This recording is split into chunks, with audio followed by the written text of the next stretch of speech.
If you want to destroy me, aim well. Because if you miss me, I won't miss you.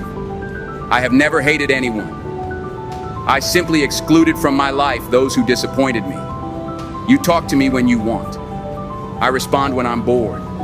I have accepted so many things that I will never accept again. You can leave my life whenever you want, but you won't come back when you want. I haven't changed. I just opened my eyes to certain people. I trusted certain people too quickly. That was the only mistake I made. I have no desire to argue with anyone. I prefer to walk away because I'm just seeking peace. I'm not resentful, but there are people with whom I prefer not to be in contact. I wish them neither good nor bad.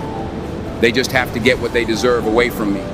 I am grateful to all those who said no to me, because thanks to them, I did it myself.